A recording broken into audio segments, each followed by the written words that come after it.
ನಮಸ್ಕಾರ ಸ್ನೇಹಿತರೆ, ಎರಡನೇ ಟಿ20 ಪಂದ್ಯದಲ್ಲಿ ಭಾರತದ ಬೌಲಿಂಗ್ ಬಿರುಗಾಳಿಗೆ ತತ್ತರಿಸಿತು ಲಂಕಾ ಪಡೆ. ವಿಶ್ವ ದಾಖಲೆ ನಿರ್ಮಿಸಿದರು ರವಿ ಬಿಷ್ಣೋಯಿ. ಹಾಗಾದರೆ ಸುದ್ದಿಯ ಸಂಪೂರ್ಣ ಮಾಹಿತಿ ಏನು ಎಂಬುದನ್ನು ಇವತ್ತಿನ ಈ ಒಂದು ವಿಡಿಯೋದಲ್ಲಿ ತಿಳಿಸ್ಕೊಡ್ತಾ ಹೋಗ್ತೀನಿ. ಆದ್ದರಿಂದ ದಯವಿಟ್ಟು ಈ ವಿಡಿಯೋವನ್ನು ಕೊನೆವರೆಗೂ ನೋಡಿ ಸ್ನೇಹಿತರೆ. ಆದರೆ ಅದಕ್ಕಿಂತಲೂ ಮುನ್ನ ನೀವು ಕೂಡ ಟೀಮ್ ಇಂಡಿಯಾದ ಅಭಿಮಾನಿಗಳಾಗಿ ಈ ವಿಡಿಯೋವನ್ನು ನೋಡುತ್ತಿದ್ದರೆ ತಪ್ಪದೇ ಈ ಕೂಡಲೇ ಈ ವಿಡಿಯೋಗೊಂದು ಲೈಕ್ ಮಾಡಿ. ಹೌದು ಸ್ನೇಹಿತರೆ, ನಿಮಗೆಲ್ಲರಿಗೂ ಗೊತ್ತಿರುವಂತೆ ಭಾರತ ಮತ್ತು ಶ್ರೀಲಂಕಾ ನಡುವಿನ ಎರಡನೇ ಟಿ20 ಪಂದ್ಯವು ಪಲ್ಲೆಕೆಲ್ಲೆ ಅಂಗಳದಲ್ಲಿ ನಡೆಯುತ್ತಿದೆ ಸ್ನೇಹಿತರೆ. ಈ ಪಂದ್ಯದಲ್ಲಿ ಮೊದಲು ಬ್ಯಾಟಿಂಗ್ ಮಾಡಿದ ಶ್ರೀಲಂಕಾ ತಂಡವು ಭಾರತದ ಬೌಲಿಂಗ್ ಬಿರುಗಾಳಿಗೆ ಅಕ್ಷರಶಃ ತತ್ತರಿಸಿತು ಸ್ನೇಹಿತರೆ. ಹೌದು, ಈ ಒಂದು ಪಂದ್ಯದಲ್ಲಿ ಟಾಸ್ ಗೆದ್ದಂತಹ ಟೀಂ ಇಂಡಿಯಾ ತಂಡದ ನಾಯಕ ಸೂರ್ಯಕುಮಾರ್ ಯಾದವ್ ಮೊದಲು ಬೌಲಿಂಗ್ ಮಾಡುವ ಆಯ್ಕೆಯನ್ನ ಆಯ್ದುಕೊಳ್ಳುತ್ತಾರೆ. ಅನಿವಾರ್ಯವಾಗಿ ಬ್ಯಾಟಿಂಗ್ ಮಾಡಲು ಬಂದಿಳಿದ ಲಂಕಾ ತಂಡದ ಪರ ಪಾತುಮ್ ನಿಸಾಂಕ ಮತ್ತು ಕುಸಾಲ್ ಮೆಂಡಿಸ್ ಓಪನರ್ಗಳಾಗಿ ಕಾಣಿಸಿಕೊಳ್ಳುತ್ತಾರೆ. ಈ ಆರಂಭಿಕ ಜೋಡಿಯು ಕಳೆದ ಪಂದ್ಯದಲ್ಲಿ ತಂಡಕ್ಕೆ ಉತ್ತಮವಾದ ಆರಂಭವನ್ನ ನೀಡಿತು. ಆದರೆ ಈ ಪಂದ್ಯದಲ್ಲಿ ಅದು ಸಾಧ್ಯವಾಗಲೇ ಇಲ್ಲ.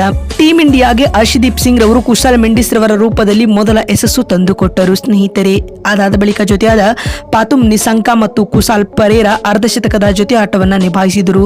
ಇದರೊಂದಿಗೆ ಪವರ್ ಪ್ಲೇ ಅಂತ್ಯಕ್ಕೆ ಲಂಕಾ ತಂಡವು 1 ವಿಕೆಟ್ ಕಳೆದುಕೊಂಡು 56 ರನ್ ಕಲೆ ಹಾಕಿತ್ತು ಸ್ನೇಹಿತರೆ. ಅದಾದ ಬಳಿಕ ಬಿರುಸಿನ ಬ್ಯಾಟಿಂಗ್ ಮುಂದುವರಿಸಿದ ಕುಸಾಲ್ ಪರೇರಾ ಆಕರ್ಷಕ ಅರ್ಧಶತಕ ಸಿಡಿಸಿ ಮಿಂಚಿದರು. ಅಂತಿಮವಾಗಿ ಪರೇರಾ 34 ಎಸೆತಗಳನ್ನು ಎದುರಿಸಿ 53 ರನ್ ಸಿಡಿಸಿ ಹಾರ್ದಿಕ್ ಪಾಂಡ್ಯರವರ ಬೌಲಿಂಗ್ ನಲ್ಲಿ ಪೆವಿಲಿಯನ್ ಸೇರಿಕೊಂಡರು ಮತ್ತು ಕುಸಾಲ್ ಮೆಂಡಿಸ್ 10 ರನ್ಗಳಿಗೆ ತಮ್ಮ ಆಟವನ್ನು ನಿಲ್ಲಿಸಿದರು. ಅದಾದ ಬಳಿಕ ಬಂದ ಕಮಿಂದು ಮೆಂಡಿಸ್ 26 ರನ್ಗಳಿಗೆ ತಮ್ಮ ಹೋರಾಟವನ್ನು ನಿಲ್ಲಿಸಿದರು. ನಂತರ ಚರಿತ್ ಅಸಲಂಕ್ 14 ರನ್ ಕಲೆ ಹಾಕಿ ಹರ್ಷದೀಪ್ ಸಿಂಗ್ ರವರಿಗೆ ಎರಡನೇ ಬಲಿಯಾದರು ಸ್ನೇಹಿತರೆ. ಅದಾದ ಬಳಿಕ ನಡೆದಿದ್ದು ರವಿ ಬಿಷ್ಣೋಯಿ ರವರ ಬಿರುಗಾಳಿಯ ಬೌಲಿಂಗ್ ಅಟ್ಯಾಕ್ ಅಂತಾನೆ ಹೇಳಬಹುದು. ಪರಿಣಾಮವಾಗಿ ಶ್ರೀಲಂಕಾ ತಂಡವು ನಿಗದಿತ 20 ಓವರ್ಗಳಲ್ಲಿ 9 ವಿಕೆಟ್ ಕಳೆದುಕೊಂಡು 161 ರನ್ ಕಲೆ ಹಾಕಿತು ಸ್ನೇಹಿತರೆ. ಇನ್ನು ಇತ್ತ ಟೀಂ ಇಂಡಿಯಾ ತಂಡದ ಪರ ಬೌಲಿಂಗ್ ನಲ್ಲಿ ರವಿ ಬಿಷ್ಣೋಯಿ 3 ವಿಕೆಟ್ ಕಬಳಿಸಿ ಮಿಂಚಿದರೆ ಹರ್ಷದೀಪ್ ಸಿಂಗ್, ಅಕ್ಷರ್ ಪಟೇಲ್ ಮತ್ತು ಹಾರ್ದಿಕ್ ಪಾಂಡ್ಯ ತಲಾ 2 ವಿಕೆಟ್ ಪಡೆದುಕೊಂಡರು.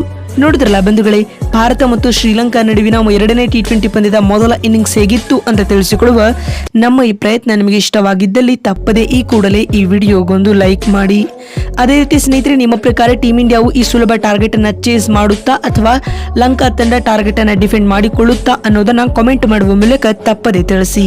ಮತ್ತೊಂದು ವಿಡಿಯೋದಲ್ಲಿ ಸಿಗ್ತೀನಿ. ಅಲ್ಲಿವರೆಗೂ ನಮಸ್ಕಾರ, ಧನ್ಯವಾದಗಳು ಸ್ನೇಹಿತರೆ.